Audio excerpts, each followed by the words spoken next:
In a world that often pulls us apart, More in Common brings us back to what matters. Hosted by Gerren Taylor and Keith Richardson, this isn't your average podcast. It's a challenge to think deeper, question louder, and grow further.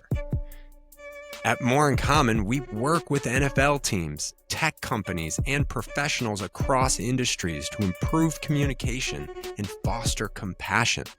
And with a focus on emotional intelligence, we aim to bring a wealth of experience to help you navigate the complexities of human connection. We've never been more connected and yet more isolated. We want to explore the roots of that tension and offer a way back to what we all need: real human connection. Enjoy the show. This is the More in Common podcast. I'm Gerren Taylor. That's Keith Richardson. And we have Allison back with us. Allison, welcome back. Thank you. Thank you for having me back. Absolutely. Oh my God. We were talking. We left on a cliffhanger last week. Yeah. We've got too much to cover. We were getting all deep into it, and there was stories. I loved it. But we were talking about echo listening and the 4 habits of different types of listening. We talked about connective and we talked about reflective. What else should we know about these listening habits, Allison? Yeah, so we talked about the 2 habits that really have more of a person component to it, meaning connective listening is about impact on others. Reflective is related to self, so external lens, internal lens, but there's this people, person, human component to it. Now, the next 2 habits are more in relation to information. Okay? So, how we filter in relation and how we process information. So, let's talk analytical listening. I would say this is one of the habits that's probably easiest to digest and also easiest to observe in others. It can also be quite disruptive to certain other types of listeners. We'll talk about what I mean by that. But our analytical listeners, or those who really rely on this habit with dominance, are listening for facts, data, but really listening for accuracy. What is true, what is proven, what can be used to make a decision and get to the right outcome. So these are listeners who are also often misunderstood by their colleagues or by others because of the way they tend to speak and ask questions. So I'll just say there is this relationship between the way we think, the way we speak, the way we listen. It's all interconnected and it's pretty complex. So we can start to identify the listening habits of others if we really tune into their word choices or the statements that they make or the way that they ask questions. That's really true for our analytical listeners because they are not the caretaker of others in conversation. It's not that they're not empathetic people. They can be very empathetic people, but they are going to tune into what is being said and they want it proven, sourced, validated. So they might just simply flat out say, prove it. Or where'd you get that data? They might even say something like, that's not true. You can't prove that. So if you're on the receiving end of a highly analytical listener who is really trying to get to the accuracy of what is being said, the misperception can be, ooh, they don't trust me. They don't like me. They're challenging my credibility. When that's not it. For a highly analytical listener or someone with that habit, they don't trust the information until they know that it's true. It has nothing to do with trusting the person or the credibility of the person. Right? So if we know we have a highly analytical colleague, we're going to really prepare differently when we're in a position where we have to present information or present an idea or pitch something. If we're in conversation with someone that we know is highly analytical, we need to start with what is true, and we have to have a source for it. I think what's been one of the more fascinating observations that I've made in the group work that we do, the echo profiles that we will deliver to the groups that connective tends to be the highest rate of habit. And of course, this depends on the team. It depends on, in part, the organization, but the role. But regardless of the team, connective still tends to, in my experience, dominate a working environment, right? And we think about how we hire.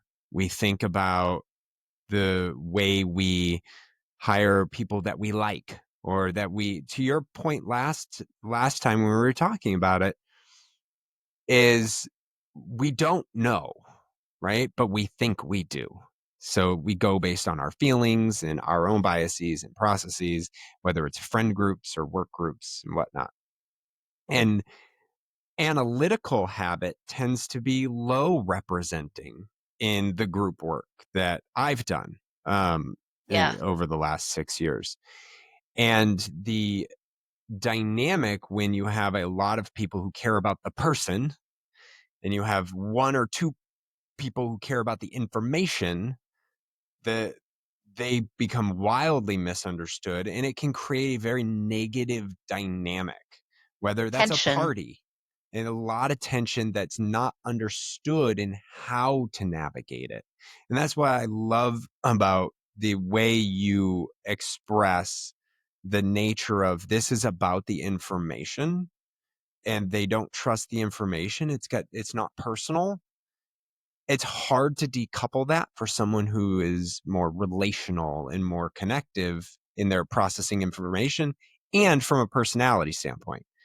But being able to understand what you just laid out, even at the highest of levels, I think gives people that opportunity to do something, right? We're not to talk about what to do now, but I really like the way that you lay that out. And I'll tell you, I've been on many, many calls with you, and we've gone through different trainings together, and I learn something new every day, the way you talk about it being part of in relation to the information, not the people, and vice versa. So anyway, I I just think wanted it's to share also, that. thank you. I think it's important also to think, take a little bit of a leap to say the way that we listen and the way that we process information, given that it's so connected to what we care about and what we think about, it also influences the criteria that we use when making decisions. So quite often when you have a team and you've got cognitive diversity or you've got listening diversity, you've got really different decision-making criteria around that table, or individuals that are using different decision-making criteria when they need to align. So if we don't establish what it is that we're using as our decision-making criteria before we get into some of these high-stakes decision-making collaborative conversations, we might never really get there and find intersection or alignment. So it's a great place to start, especially when you've got so many different people around a table that need to come to an agreement about something. That's so interesting, because this is exactly what I was thinking about as you were describing analytical habits. Because in television, you often work with different kinds of producers on different projects, and I definitely have some bosses who are straight numbers, like, let me know how it impacts the budget. Don't really care if everybody has to work all day, you know what I mean, kind of people. And then there's other folks that lean onto other types of, and how you navigate presenting them information when you need to get approvals or whatever to move forward is such an interesting dance. And being able to kind of impactfully understand what habits are influenced now as we're giving names to them is also very interesting. That And so, skill or that agility in knowing how you need to shift your messaging based on who your listener is, that right there is in a nutshell listening intelligence, but it's also how we get to some of the most productive outcomes at times. Mm-hmm. Absolutely. which I mean, I I used to think do a lot of even, speech and debate, and I always said, you got to know your judge, right? Because it's always like different parents in high school and college, or, students that are judging. So everybody has a different way of looking at the world. And if you can try to talk to how they see the world in your debate arguments, you often get a better edge. but I will tell you, it is much, much better when you're presenting. I'm just be flippant about this to highly connective habits, because they make you feel so good. They might not care about a thing you're saying, but boy, you feel good in front of that audience versus having a bunch of analytical folks and going, but can you point me to that source? Like, oh, Yes. And I'm Yeah. going to do an and to that Yeah. It's the because best thing. Improv. so analytical listening is my lowest preference. I Mine too. don't necessarily, by default want to go there. That said, if I have a decision to make or I have an idea, I want to bring it into fruition, I seek out someone who really prefers analytical listening because their lens is so different than mine Yeah. that I know that they're going to offer something that I wouldn't have intuitively thought of. They're going to make my ideas much richer and more impactful. It takes some emotional agility to seek out conversational partners that have very different habits than we do because it's easier, it takes less energy, and it's more comfortable to be in conversation with people who think like us, who talk like us, who listen like us. It's easier, but it's not always the most innovative, creative.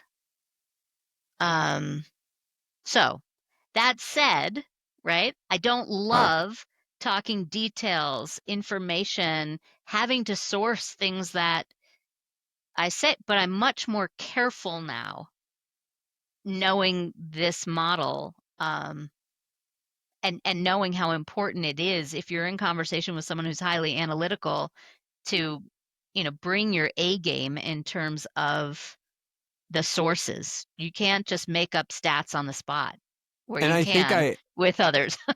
well, yeah, I mean, and I think if you're, um, so myself, who tries to be intellectually honest, always trying to just improve how I go about the world. I joke talking in front of them is high pressure, but like to your point, it sharpens your tool, right? Like it, especially when you are the last habit, as I am, um, more conceptual than you are analytical and in your processing of information. So I use that as a transition path for to talk about that last habit of The last habit. conceptual listening, which is ironically, well, not ironically, actually, it makes sense. The one I like talking about the least, because it Interesting. is my single dominant habit.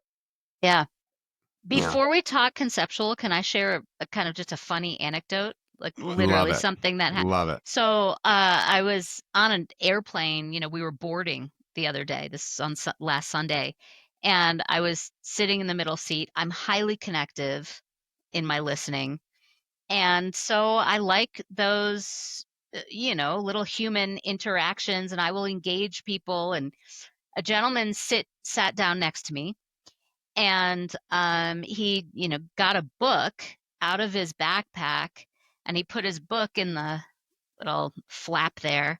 And so I said, oh my gosh, a book with pages? No one reads books anymore. And I thought I was, being relational and fun and funny. And he looks at me and he goes, "That's not factually accurate at all. Plenty of people read books." Oh no. And I was like, "True." Lots of in my head, I was like, "Wow." So, um, okay. I was just trying to That connect is with gonna you, be a man. long flight. Yeah, we didn't really have any well, we didn't have any conversation after that, but I just thought, how funny it was. In a former life, when I did other types of work, I would have been hurt. I would have been Right. offended, Yeah. Yeah. and thought, God, what a, fill in the blank there. But where I sat was, wow, he took in what I was saying through a very literal Absolutely lens. literal. Right. Yeah. And this was not, it's not factually accurate, right? Plenty of people read Of books. I course. read Yeah. books with Totally. pages, Right. but it's just a different, it's an example of a different way that people take in information. If I sat down and someone said that to me, we would have had a very different exchange, Right. right? I mean, I So, too Yeah. I love love single that. serving friends on airplanes and trains. Like you just have a little chat for a couple hours and then everybody goes about their lives. yep. Yeah. So I I mean, apologize for the tangent, but I think it no, was it's a great one relevant because there. I think, we mentioned last week the idea of removing assumptions, right? And we've Hmm. talked about our birthday cake assumption on a couple of occasions. And that is just a great manifestation of what that looks like, right? Is this he might be an asshole. I don't know, right? Based on that limited interaction, you know so much less than you think you know. And taking the lens of even just the listening habit, oh, he maybe we don't know, right? That he's just an analytical processor of information, and that's what he took. We don't have to have a conversation, but I don't have to judge him either, right? Right. So, um, but that does lead us to my least favorite because it's me, and I don't know why it doesn't interest me. And I think it's because it just makes sense to me. But the conceptual listening habit. Yeah. So those who really rely on this habit with dominance are filtering through the lens of possibilities, what could be. It's future oriented, it's big picture, abstract ideas. These are listeners who literally hear patterns and similarities between things that could be totally disparate. And they will tend to speak in analogy and will say, "Oh, this is like this." And to a lot of others, it's like, "Well, that's not like that at all. How did you get there? That's really nonlinear." Gosh, I wish I could remember the exact example from yesterday, but I was training a group of people, and this gentleman said, "Oh, that's like this and this." And it was a great opportunity to say, because there were people in the audience that were kind of like, huh? It was a great opportunity to say that was a highly conceptual way of hearing what I just said, right? Our conceptual listeners, or those with a dominance in this habit, love the opportunity to ideate and think in a new, fresh way around a problem. They will reinvent the wheel all day long, every day, because that's where the excitement is. It's in solution oriented thinking, but not based on what we've done in the past. It's what could potentially work for a future outcome. So they're not relying on their own subject matter expertise or what has been proven to work. It's like, what could be possible here? They're willing to take a risk with a new solution to a current problem. These are folks who, because they're so nonlinear in their listening, are nonlinear in their speaking. So they tend to ramble at times, sometimes not getting to the point. They have a ton of energy in their bodies. They use a lot of hand gestures. Sometimes they can't even sit in the chair when they're really inspired or when they're sharing their thinking. They have to get up and walk around or go to the whiteboard and draw pictures.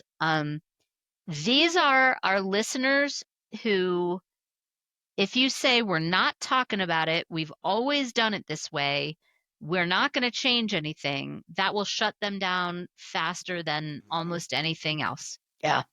No wonder this There- makes you so nervous, Keith. It is exactly you. That's why I take notes now and prep for our podcast. Because I ramble and go 17 different directions. One of the things I think was an aha moment for me happened several months ago with my wife and I. She came home to tell a story about an outing she had the night before. And I think this story is important and I want to make a point with it.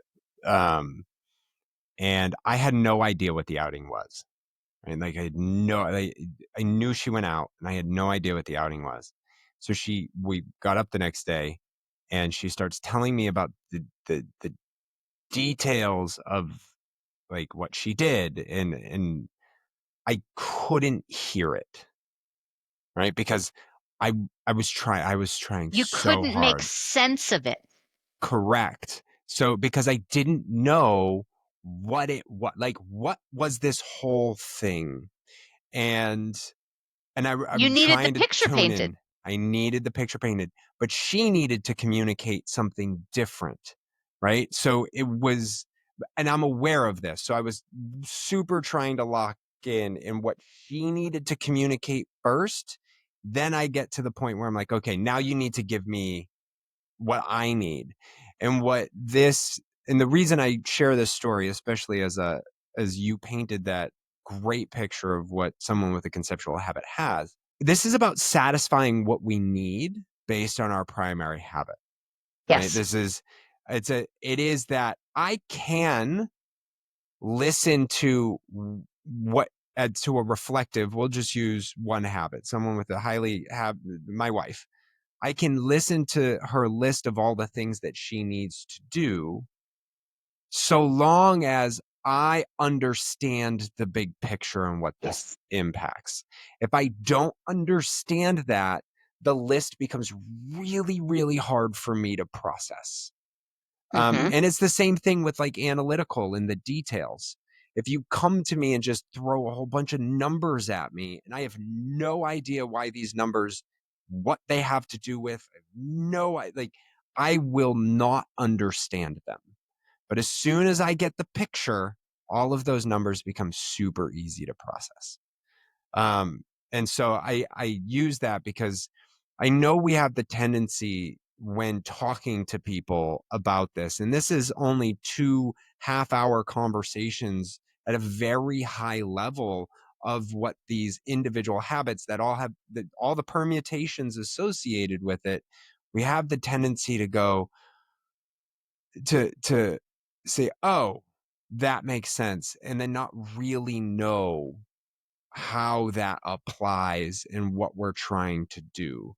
And it's about the energy expenditure to process the information that we were receiving or communicating. And like it can be really, by understanding both parties, we can manage that energy exchange in a much more intentional way so that we're not exhausted and judgmental and they're not exhausted and judgmental. And we're just more productive at the end of the day. I think it's really important to stress that while we may have a primary habit that is dominant for us, or we have dual dominance, triple dominance, while we have dominant habits, we can listen in all four. We have the capacity to use all four filters. But what you're saying, Keith, is so accurate that it just takes more energy, more effort to use habits that don't come by default to us or aren't our natural bias or our dominant habit. It at times even requires an actual intentional effort to use a particular habit, right? So we have to know ourselves very well. We have to consistently also check in and sense where we're at in a conversation.